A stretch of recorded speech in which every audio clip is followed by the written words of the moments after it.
তো hello guys, এখন যাচ্ছি যে আমাদের ফিশারিতে মাছ মারার জন্য 4টা জেলেকে নিয়ে আসছি। এই যে দেখছেন দান আমরা গরুকে খেটে খাওয়াই, আর দান ফাঁকলে আমরা নিজেই কেটে নেব, নিয়ে দান থেকে ছাল করব। দেখ আমাদের সাথে থাকেন, আমাদের মাছ মারার ভিডিও দেখতে থাকেন। এই যে আমাদের ফিশারি, এখানে এসে তারা ডুলা নিয়ে আসছে, সেটাকে ডুলা ভরে আমিও বালতি নিয়ে আসছি যে মাছগুলো নেওয়ার জন্য। আর আমাদের হাওর দেখতেই পাচ্ছেন, অনেক সুন্দর হাওর।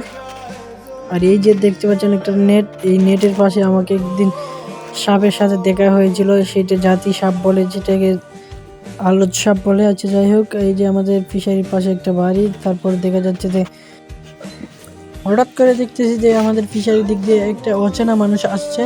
তাকে জিজ্ঞেস করলাম তার বাসা কোথায়, সে বললো শায়েস্তাগঞ্জ। আমি বললাম তুমি কি করো, সে বললো যে আমি টিন এইসব কিনে, পুরান মাল জিনিস কিনে। আমাদের ফিশারিতে যে খুঁটা ছিল গাড়া, সেই সব তুলতেছে তারা জেলেরা। যাই হোক, আমাদের সাথে থেকে দেখতে থাকেন ভিডিওটা। অনেক সুন্দর একটা দৃশ্য দেখতে পাচ্ছেন, পানি নীল হয়ে গেছে, অনেক সুন্দরই লাগছে।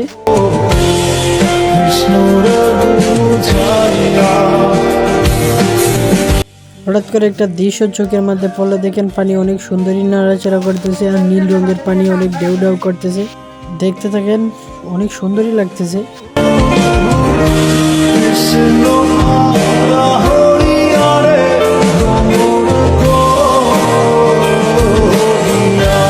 তারপর জালটা কাছে চলে আসছে, এরপর আমি নিজেই নেমে গেলাম, দেখতে থাকেন।